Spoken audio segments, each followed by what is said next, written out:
Hello again to my wonderful, clean, awesome, in shape, beautiful listeners to this episode. Again, starting out with Delilah. She's this beautiful pupper. She's the love of my life. I love this dog. Ron DeSantis has dropped out of the presidential race and is endorsing Trump. Who could have imagined? He was pretty far behind in the polls. I am not surprised to see this. Now, Nikki Haley is Trump's opponent for the Republican primaries to be presented for the race of President of the United States.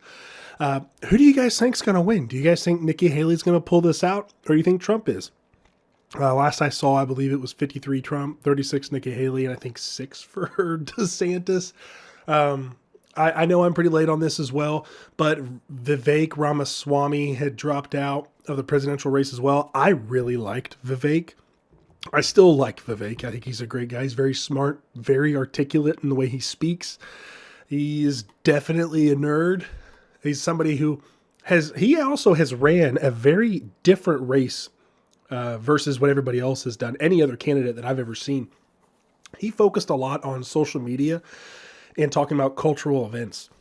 Just recently, just a few days ago, he was on the Friday Night Tights with Nerdrotic, Gary from Nerdrotic, and their whole channel. So it's a conglomerate. I really suggest that you guys give them a listen. It's a conglomerate of like nerd channels coming all together, and they do like a 4.5 hour discussion on just anything, and it's pretty good. I'll put it on as a background. I'll listen to it here and there, but Gary from Nerdrotic does really good content, so I really suggest you guys give him a listen, give him a follow as well. He is awesome. And the rest of his team is, dude, Quarter Black Garrett. I like that guy.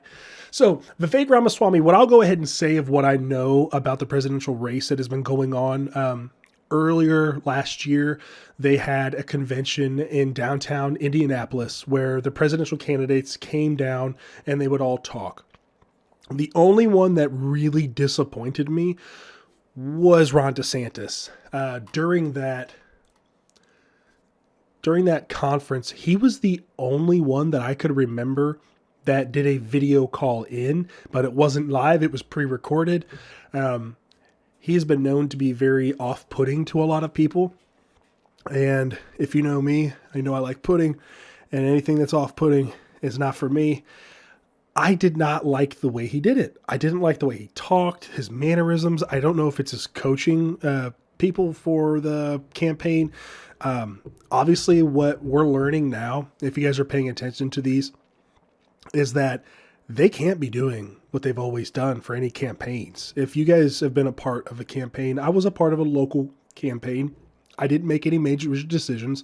It was a friend of mine running, and I would sit there and talk with him. Okay, how's it going? How's the race going? How's this going? How's that going? How's your PR going? How's this? Like, tell me what is involved. And these campaign advisors, sometimes they don't have great advice. They think they know what good advice is, but there's so much content out there in social media now that anything that's out there, people will find. There's probably plenty of things on me. There's plenty of things on everybody out there in social media, unless you've never had social media once before. And if you've never had it, just keep it that way. So, Ron DeSantis, pretty off-putting to me. I don't like the way he talks. He seems too stiff when he's speaking. He seems uncomfortable. And some of the words he says, like trying to sound tough and calling people pal, it's not really working. I'm sorry. It's just not working. I don't feel like this guy's a super powerful leader. I know, a little bit of his history, former Navy SEAL. Cool. It's awesome. But it's not carrying over. When someone's a SEAL, like I've met quite a few Navy SEALs. I wouldn't say quite a few. I'd say a handful of them. I've done some courses, shooting courses with a couple of them. They carry a presence with them. It's an authoritative presence. It's not demeaning. It's not somebody who's there that they're trying to hurt you. It's that that they know how to, but they're controlling it. They're able to walk around and go about business, and they're pretty handy with a firearm, I would say. So Ron DeSantis does not present that to me whatsoever. Let me know down in the comment section if you guys feel that he shows any type of command presence when he's talking. I don't see it. Former president, some would say current president, Donald Trump, he shows that performance. He shows that command authority. When he walks into a room, he just walked into a room. And what I will say, is when the mood was dying down with all like the 14 presidential candidates. When the mood was dying down, people were getting bored. All the people, there was some dude from New Hampshire talking. I don't even know who he was. That's how, like, but he seemed excited. Good for him. But when Vivek walked in, the energy just went up. Nobody knew who this guy was at this time. I had no idea who this guy was at the time. He completely changed the mood of the entire room. There had to have been a few thousand people in this room, and brought the energy up. He was going. He had great speech. Like, he was just doing well. Obviously, my speech is lacking at the time. I apologize. I'm on meds right now, guys. Give me a break. But he did such a fantastic job captivating the room, talking about hot button issues that other people really don't. And what you see now is that people are trying to piggyback off of what President Trump has been saying. And people get upset with when you talk to them about these presidential races, and they'll keep bringing up things in the past of Donald Trump back when he was a Democrat, is what I always love to bring up to them. But also the attacks that he's had on him. Now, I'm sure Joe Biden faces his attacks as well, but the media really covers for him. Let me know if you guys see that or not. If you guys are noticing the covering up of Joe Biden's issues and faults and legal issues that he's been facing, let me know if it's just not, am I crazy? Am I not crazy? I have no idea. But Ron DeSantis is now endorsing Donald Trump. Let's go ahead and watch this little clip real quick. Greetings from Florida. The warmth of being home is a reminder why I've chosen public service. From joining the United States Navy and serving in Iraq, to representing the people in the U.S. Congress, and now serving as governor of Florida. And it reminds me why I decided to run for president, to fight for those who have been forgotten in this country. This is America's time for choosing. We can choose to allow a border invasion, or we can choose to stop it. We can choose reckless borrowing and spending, or we can choose to limit government and... Sorry to pause this, only 30 seconds into that, guys. As you're listening to this, I want you to try to understand how you're feeling when he's talking to you. When he is speaking to you, is it genuinely from his heart, or is he reading off a script that some advisor written for him? And lower inflation. We can choose political indoctrination, or we can choose classical education. These choices are symptoms of the underlying struggle to ensure that constitutional government can endure and that Western civilization can survive. And we launched this campaign to bring accountability to government, regain sovereignty at our border, and restore sanity to our society. We cannot succeed as a country if we allow our nation to be invaded, our currency to be debased, our cities to crumble, and our kids to be indoctrinated. The DC elites who facilitated this mess do not care about you, and they do not work for you. They work for themselves. They seek to accumulate power at your expense to pursue an agenda that is harmful to the American people. Citizens do not serve politicians. It is the duty of politicians to serve you.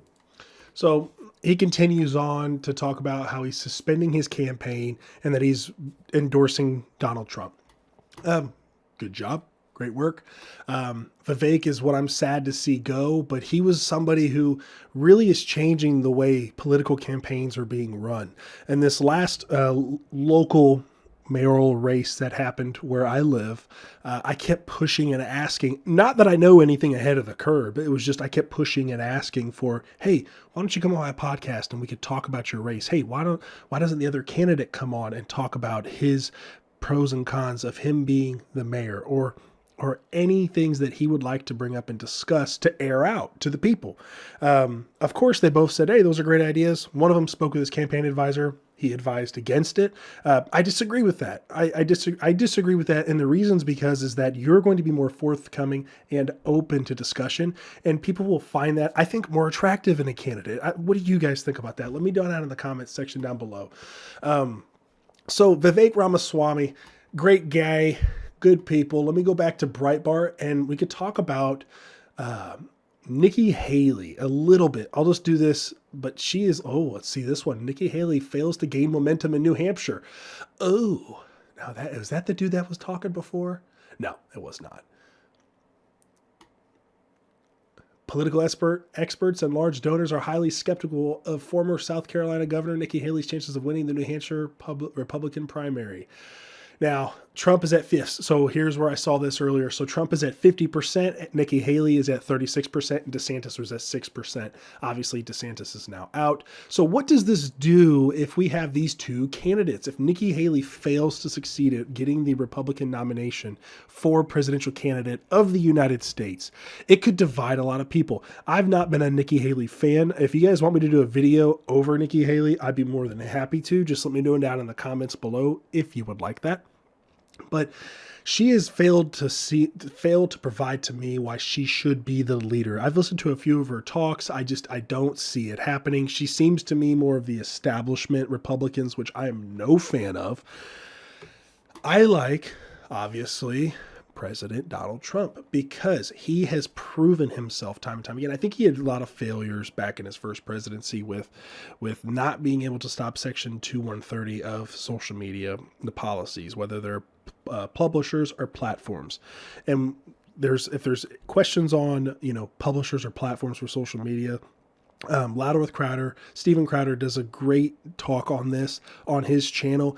Good luck finding that specific video because YouTube takes down a lot of his content, or they strike a lot of his content. So it could have been one of those ones that were removed, but he is on Rumble and Locals as well. So let me know what you guys think. Who do you guys think is going to win the New Hampshire nomination for the president of the Republican primaries? Is it going to be Donald Trump or is it going to be Nikki Haley? Type it down in the comment section down below, and I'll see you guys soon.